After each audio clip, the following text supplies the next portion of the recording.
hay 3 estados de ánimo que nos ayudarán a desarrollar la idea de este video.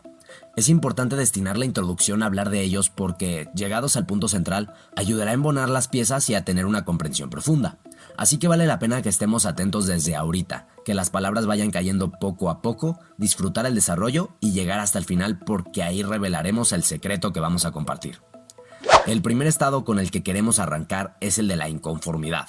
¿Te ha pasado que, incluso cuando las cosas están bien y en general hay estabilidad en tu vida, sientes un vacío que inquieta y no te permite estar cómoda o cómodo? ¿Como si no existiera algo que pudiera despertar la ilusión o provocar alegría? ¿O con independencia de que todo marche en orden o simplemente sean neutras? ¿Te ha pasado que esa insatisfacción surge sin motivo aparente ni razón objetiva, permeando en el interior con un sentimiento de hartazgo, apatía y aburrimiento?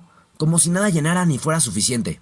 Bien, pues sea que la inconformidad tenga una duración prolongada o breve, que esté fija, sea intermitente o momentánea, hay que entender que su pesadez es el resultado de una suma de interpretaciones que se tienen acerca del entorno que rodea.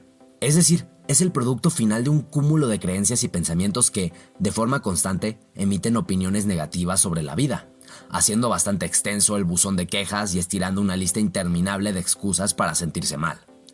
Por eso, no es de sorprenderse que la consecuencia sea que la capacidad de disfrutar quede anulada, al punto de vaciarnos y dejar al corazón sin entusiasmo. La mente, sin modificar una sola característica o circunstancia del exterior, tiene poder de sobra para convertir una misma realidad en gozo o padecimiento.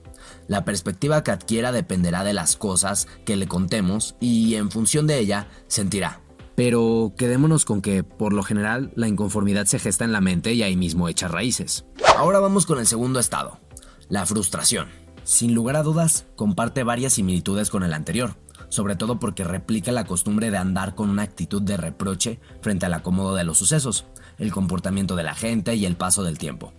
La no aceptación del fondo y de la forma de los diversos factores que componen la existencia revuelve el mundo interno y, derivado de eso, surge la frustración, que se experimenta como un sentimiento que combina la impotencia con desesperación y una mezcla de enojo con cierta sensación de inmovilidad o de estar atado. Se evidencia que el denominador común de los dos estados de ánimo es la mente, esa que interpreta, exige, rechaza y anhela que todo se adecúe a placer para poder estar en paz. Paradójicamente, al no hacer las paces con la imperfección, el caos y la forma de ser de las personas, por más que incomode, y en su lugar se opone resistencia alimentando el deseo de que las cosas cambien, tarde que temprano el estado de ánimo se tornará denso. La ilustración que mejor puede retratar cómo es vivir frustrados es una cara apachurrada que está a disgusto hasta con la velocidad del aire. Paréntesis breve, entendamos la frustración y la inconformidad mencionada en el contexto y sentido del video. Claro que pueden ser emociones comunes y corrientes que de vez en cuando experimentamos, que son pasajeras y no necesariamente tienen carácter negativo. Pero bajo la óptica del planteamiento del video y su estructura, resulta útil apuntar hacia el periodo en el que ya es un problema, es decir, cuando se convierten en un estado mental y emocional y no se queda solo en una emoción, empeorando el asunto porque permanece estancado por un periodo de tiempo relevante. Con la aclaración hecha, pasemos al último estado anímico, el de la ansiedad. En este, la mente es caótica y se plaga de pensamientos que, en su mayoría, se ocupan del futuro. Desde luego, cuando futurizan, no lo hacen con optimismo o esperando buenas noticias, sino que cada imagen que construye plantea tragedia y circunstancias desfavorables. Como por ejemplo, no tener la capacidad de lograr algo o ser lastimados por alguien más. La ansiedad puede paralizar por completo, separar de la sociedad y causar un sufrimiento muy profundo. A su vez, es una especie de alerta para regresar a la autoobservación y al contacto con uno mismo. O mejor dicho, y es lo más relevante, es una invitación forzada para regresar al momento presente. ¿Y qué es lo que nos saca de estar en el aquí y el ahora? Así es, la mente, el sobrepensamiento, la interpretación insana, la resistencia, las exigencias del ego. Es esta última palabrita, ego, la que nos conecta y nos hace llegar al punto central. Muchas, pero de verdad muchas de las veces que la pasamos mal, que sufrimos, que entramos en conflicto existencial y que perdemos ganas de vivir, tiene su origen en el discurso que tenemos en la cabeza con sus interpretaciones y sistema de creencias. Seguro has escuchado la frase que dice, el sufrimiento está en la mente. Es una máxima indiscutible que muestra cómo en realidad aquel tropiezo que tuvimos, el problema que hay que enfrentar, las preocupaciones, la ruptura de una relación, el supuesto fracaso y la mayoría de los miedos duelen mucho más por el monólogo interno que por lo que representan en la práctica. Por eso, nos aventuramos a poner en primer lugar y a decir que la principal causa del sufrimiento del ser humano es la mente. Primero, porque se ve involucrada en el 100% de los factores que conocemos, y después porque lo que duele lo agranda y empeora. En lo que no existe obstáculo visible, se inventa uno y lo pone enfrente. A lo que está pasando en el presente, deja de ponerle atención.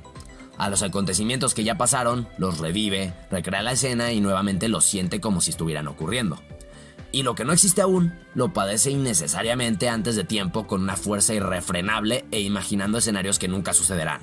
Por eso, cuando nos estancamos en un estado de ánimo de insatisfacción, frustración, ansiedad, irritabilidad o procrastinación, cuando una situación nos rebasa, cuando nos privamos de vivir por la dependencia a una persona y, en dos palabras, cuando sufrimos, estamos entregándole todo el poder a los pensamientos. Saberlo nos ayudará a salir del atolladero, siempre y cuando nos demos cuenta de la cantaleta y le pongamos freno. Bien, pues el verdadero secreto está por llegar. ¿Sabes qué es lo que detona y moldea esa interpretación de la mente que posteriormente nos hace sufrir? La imagen que creamos acerca de nosotros mismos y la opinión que tenemos al respecto. Esta la construimos asignando valores específicos a nuestra persona, los cuales comprenden experiencias e historias de vida, características de la personalidad, el temperamento con el que nacimos, creencias que integran un discurso, el cual se repite y fortalece de manera habitual. La educación recibida, las etiquetas que algunos pusieron y otras que nos autopusimos. También comprende cómo queremos ser vistos por los demás, las pasiones, la estética, las ideas que solemos tener, la familia, el entorno socioeconómico, la cultura, la religión y muchas otras más. De ahí se desprende la construcción de una identidad con la cual, aunque suene redundante, nos identificamos y a partir de ella condicionamos los hábitos que desarrollamos, las decisiones que tomamos, la gente que nos cae bien o mal, la profesión que preferimos y finalmente explica por qué hacemos lo que hacemos. Estas elecciones se hacen pretendiendo que califiquen y hagan clic con la imagen construida. Este es un proceso normal.